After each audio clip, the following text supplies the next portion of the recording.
transcendental. What does it mean? Well, it's quite often that some words we use with quite good grasp how to use them, we cannot define when somebody asks us to. And this is something that is quite natural. The purpose of the process of conceiving, that is to say the act of conceiving, is not really a concept but a spoken word, the expression of the end of this process, something that is much akin to a process of maturing or even the process of generation, like a birth. And this is obvious if you look at it this way from the very root of the word. Nowadays, I would claim, understand the process of conceiving in quite different manner, that is quite more mechanistic and external, but I think that that principle stands. You can know something to some extent and yet not knowing that you know it, because you think before you think that you think. This is just a little word in advance about our subject. Now, truth as transcendental relies upon a definition, and this definition is what is considered the classical and much criticized in 20th century definition of truth. It is this: truth is an adequation of intellect and thing, or intellect to thing, or truth is an adequation of thing and intellect, or thing to intellect, adequatio rei et intellectus. This is the definition we'll try to resolve in this podcast, of course, in a modest manner, as much as possible. What does it mean? At the first sight, one could say that this means that truth is a kind of synthesis between process of cognition and the object of cognition, as we would say in a modern parlance. So you have subject that tries to reach out to the object, to a thing, and then tries to pinpoint the grounds of identity of its definition of thing, of its, let's say, image of thing, and what the thing is in itself, a kind of approximation of something subjective to something objective. This, however, is not really the case with this definition. That is to say, this is not how the truth was understood when this definition was used in an eminent sense, in its original meaning. So how then it was used? Well, there is an understanding of intellect that was normal in the Middle Ages and Antiquity, and this understanding was based on the presupposition that like is known by the like. So you see things with your eyes because the form upon which things are perceived visually is light. This means there is something of light in the eye itself, because eye is ordered essentially towards perception of lights. The analogous applies to intellect. You know things because things are intellectual on the one hand, and because intellect is real on the other hand. So you cannot have intellect that is something completely other from the beings it understands or grasps or apprehends, or on the other hand, you cannot have unintellectual things that get to be apprehended by intellect. The definition of this primary act of knowing was that intellect assimilates things in a certain manner. This assimilation, assimilatio, it was what is most important. Now, when you have this kind of understanding, and when you take this definition we started from again into your consideration, then you can already glimpse the difference. So, truth is adequation of intellect and think. This means that in some sense, this adequation speaks of identity. That is to say, of union. Because identity is a bit of a technical term that was not, I would say, that much used at the times when these definitions were used, in my opinion, in proper sense. It was more like talking about unity or union. It was, and this use of terms is of expressions is rarely accidental, in my opinion, also. So let's try to stick to them. So how this comes about, and what does this imply?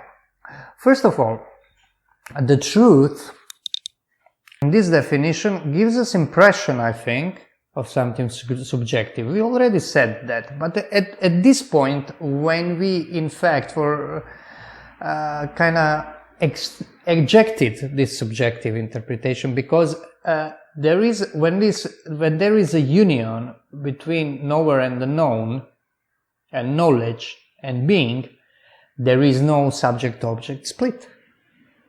So there is a union. There is a union that is not dialectical, because in subject-object split you have to have dialectical process, and union is the end of this process. Here the union is an assumption. Everything starts with the union and resolves back into it. It's circular. If we eject this modern conception, we are left with one that is pre-modern, and it is closely tied to it. This is anthropocentric notion. Because the definition of truth in this sense seems to be anthropocentric. Why? I think it's obvious. If truth exists only in the sense of adequation on the relation of intellect and things, that truth is not merely in things, but truth is either in intellect and in things, or in intellect. To say in advance what is assumed in this definition is that truth is primarily in intellect and secondarily in things. This is kind of like the high medieval understanding of this. And when I say this, it's obvious at the first sight that this should imply that truth is anthropocentric term. And anthropocentric, transcendental, now I'll say a few words about what it means something to be transcendental. However, this is not the case, and we'll see why and how. For something to be transcendental, it has to acquire certain conditions.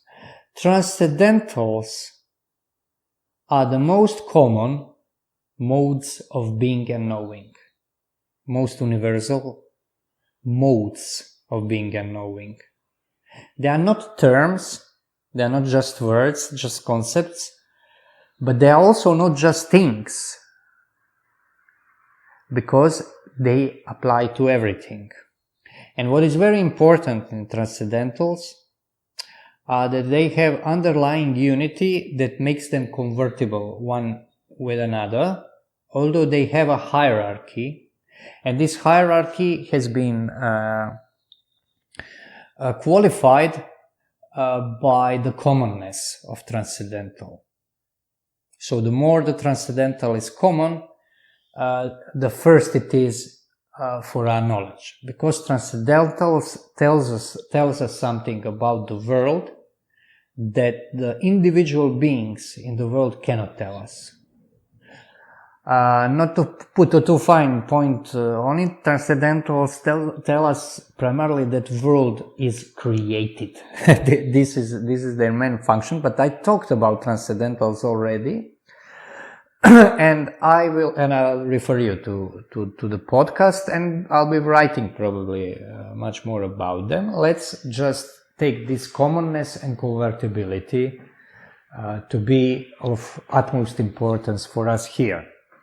So if the truth is transcendental, truth has to be convertible with other transcendentals. In this sense, I take the assumption that transcendentals are the following: being, one, true, and the good. There are, of course, scholarly disputes. Are there more transcendentals? Not only scholarly, there are more transcendentals defined in a kind of, let's say, derivative manner from these main transcendentals, but I think for the sake of our discussion, these will suffice. Now, what this means? This means that truth should be convertible in some sense with good, with one, and with being. The main point here is convertibility of being and truth, or truth and being. In what way are they convertible? Now, when we say being, we don't mean merely what we would now call external things. We don't mean that. When we say being, we mean each and every being and none of them, because being is an expression that denotes the logos or ratio or the meaning or intelligibility of the creature in general. As Thomas Aquinas puts it, and I will paraphrase it, beautifully said, the fact that world is created, we don't realize from this or that, but from the being itself. Because very act of being, of having an actual being, of moving, thinking, loving, eating, circulating in space or anything, relies upon being. And this being is not derived from individual beings. It is not derived from genera, species or such, because it transcends them all. Because everything that is. It is in some sense in act. And this fact is something that is, as Thomas also said, what falls first on mind. This is how he puts it. It strikes what first strikes the mind. This is the beginning. That you cannot think nothing. Now let us try to make this precise, because there are many understandings about these terms because of the lack of precision. And it's very hard to be precise about something that is intended to be understood as so general that it transcends concept of generality.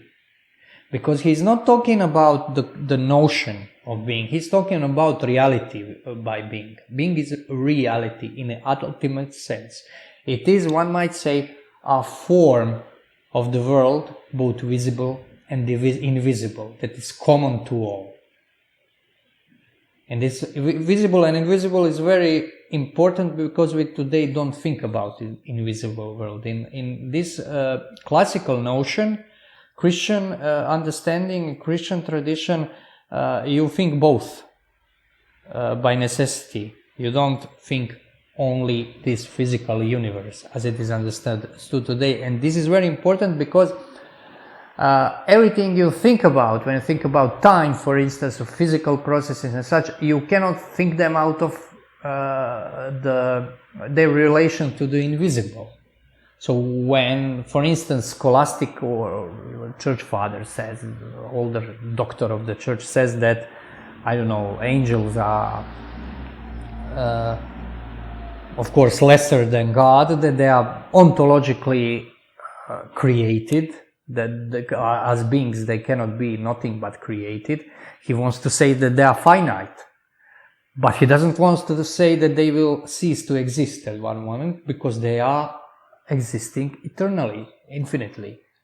But then you have to rethink your notion of time, because today we think about everything in these physical categories, which is natural and which was considered as natural at that time, but not so natural that this is the last thing. This is only the first thing from which you begin, and you have to delineate it very carefully how far you can go. Or better to say, what quality of the springboard you have before you make a leap. Today is different. So this is very, very, very important methodological point. So being, if the being is universal, is a product of a universal act, which it kind of discloses, but it never discloses in the sense that you can make it petrified in concepts. It is impossible to conceive it in the end, in the sense that you can explicate it and have total assimilate it totally, because remember we said the knowledge is a kind of assimilation. You cannot assimilate. This act is too perfect and too powerful for a finite mind to conceive, but it's a product, that is to say, this universal being is something that is conceivable to some extent, and it is precisely conceivable in a transcendental manner, because you can, intellect can resolve everything into a statement that everything is being, that everything is good, that everything is true, that is true, and is one. Not each individual thing is good, but each individual thing, insofar as it has being, is good, for instance. Because if I am a human being and I am not acting in accordance with the act of the human being as it is created, I am not a good man. But my essence is good, and I am working against this essence. To take, let's say, somewhat pedestrian example, it goes deeper than this. But this is what means to be, in a way, divided from one's own being. And now, in the context that we are working on now, in the context of truth, this means that being is convertible to truth. Now, what is meant by this? well, if the intellect is the seat of truth, what does it mean? Does this mean that being is not true? No, this means that being is by necessity known.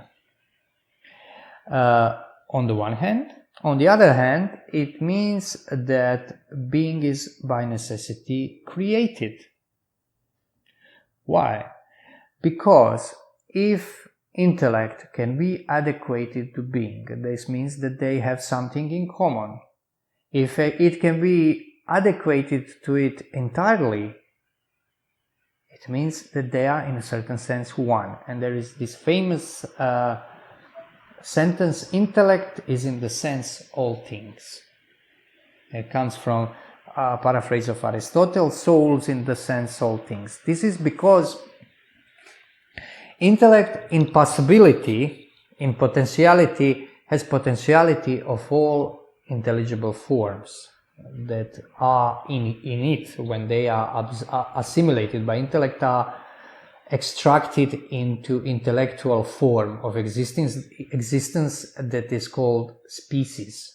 So species in this context are not a kind of constructs system of I don't know even how to put this, because this is a completely different intuition than modern one, because modern notion of species is some kind of I don't know, definition, that is to say part of the definition that is completely product of, well, I cannot use another word, but imagination that is ordered towards what exists in things, in empirical reality. But evil notion is not that. Species is a reality that exists in mind. And what it has together with white is not divided from the form. It assimilates, form being the essence of thing, what makes thing a thing, a specific being or specific thing. A thing is that they are that being and intellect are convertible. In this sense, they are one, because in intellect form is the same, one and the same being is being existent in the intellectual form, while in things it exists in the, let's say, natural form. But they are all one, because they can all be resolved, both be resolved into one. This one is primarily, let's say, being. It's the most simple answer, because they both are. But also, they are both intellect, because they are both intelligible. And this gives us a clue what this definition of truth means and why it is not anthropocentric. Well, simply because it is Christocentric. Adequation, as we said in the beginning, is convertible in itself. So you can say that thing is adequate to intellect and intellect is adequate to thing. There are two meanings of truth. And one is primary, the other is secondary. For us human beings, it may seem that our side is primary, but in reality it is not. Because the truth of things, where does it come from? If it comes from intellect, it comes from creator of things. Because things are true insofar as they have their proper form, as they have their natures, as they act or emanate, their activities and energies emanate from these natures, and these natures are given to them, are created.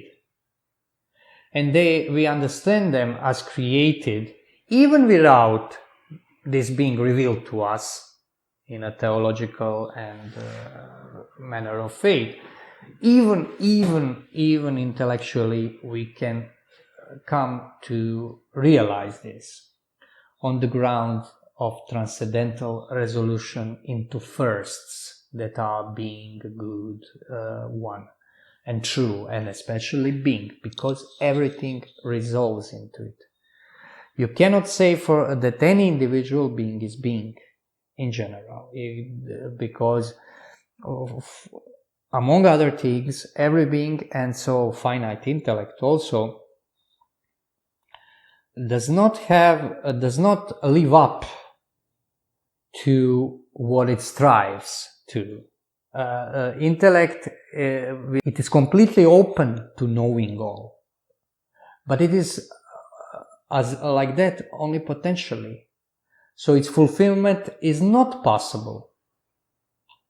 And this means the primary reason or primary explication why this is so is because its being and what it is in a certain sense divided. So intellect is not its own being, and no thing existing in this world, both visible and invisible, is its own being. in Latin, esse. It's very important to understand this because this comes from the verb. This is not understanding that petrifies things. It's best to understand in the verbal sense, in the active sense, in dynamic sense, because this act or this energy is something that is ever present. It's not something that was and now is not anymore. It's kind of moved the things into existence or made the mechanical mechanism of the world and pulled out. This is completely alien. This does not exist in this notion. So being this is one of the ways how you see this reality of being, because I'm doing this, I'm circling around some notions because it is very important to intuit this. It is so simple that it is sometimes seems almost impossible. And most critics of these notions, this notion of true, for instance Heidegger, really methodically avoided this aspect. For instance, Heidegger said that the question of being fell into Vergessenheit, into oblivion. This is simply not true. The way, for instance, Thomas Aquinas defines the question of being is precisely what Heidegger says that was forgotten, and then Heidegger says that being is being understood is ontotheological way, where you take something, individual thing from this world and hypostasize it, make it into this general being. But this is clearly not the case here. But we won't go into criticism of Heidegger. There was a lot of that on Holy Tribune before. Let us bring this to a close with the resolution of the concept of the notion of truth coming from this definition. So, the fact of being reveals that being is created. It also reveals that the being is true. But something can be true only in adequation of intellect and it. So the only intellect that can be adequated to being of all is the divine intellect. Is the intellect that we cannot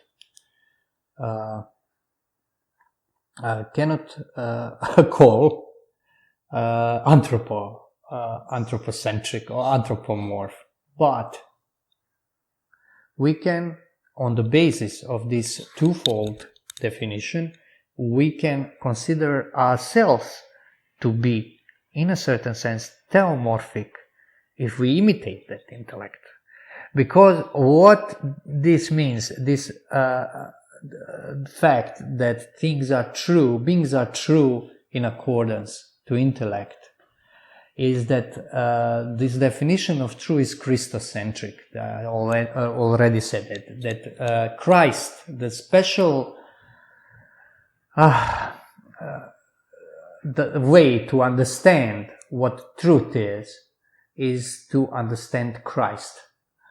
Because in accordance, what's the English word, from the credo, from the credo of the faith recited in the church every Sunday, is that everything was created in His image. He is the image of the Father. Everything is created by Him, not as a cause, but as an exemplar. I'm sorry, but I don't know the credo in English. So maybe I'm making a mistake that would get me killed in the times of great councils or expelled in the desert, at least. But whoever listening to this, please take no time talking about the credo of the Catholic Church. If I mistranslated, I stand corrected. This is this intellect. And the idea is, that is to say, the principle of this definition is that there is no way you can eject this Christocentricity without destroying definition. This is very important, because this definition was often understood as something that stands for itself. And then you have this subjectivism or empirism, because this definition can be understood as empirical definition, as the adequation of our mental constructs we get from the senses, of the things that even don't exist as real in the senses, in things, but our senses give us, and we have to adequate them somehow to these things. I mean, in whatever way possible, sometimes even by technology, to adjust the world to our preconceptions. But originally, this is not the meaning of it. The original meaning is transcendental. It was not always called that. This is a medieval term. But it's transcendental because truth, as all transcendentals, transcends categories. It transcends everything that can be thought and spoken, and at the same time is present in it. This is the meaning of transcendence in this metaphysical sense. This is, mind you, I'll just note this is not theological sense, metaphysics in this focus. This is what people seem to forget sometimes. Metaphysics is not dealing as God, about God as God, but more like, not more like, but definitely with the subject whose only immediate cause is God himself, but not God himself as a subject. God is subject of nothing.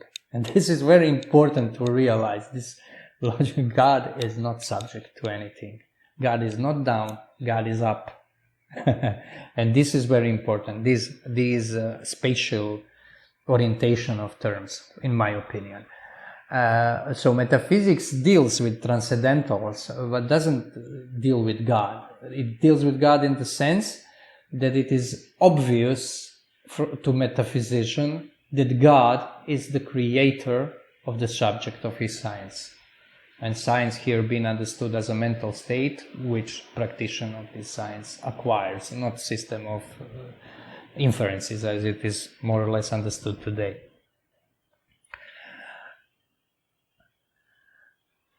So, I think that we more or less clarified how this definition has more than a more profound meaning that we thought, maybe at least stressed. Anyway, thank you for your attention. This was Branko Malic of Kalic.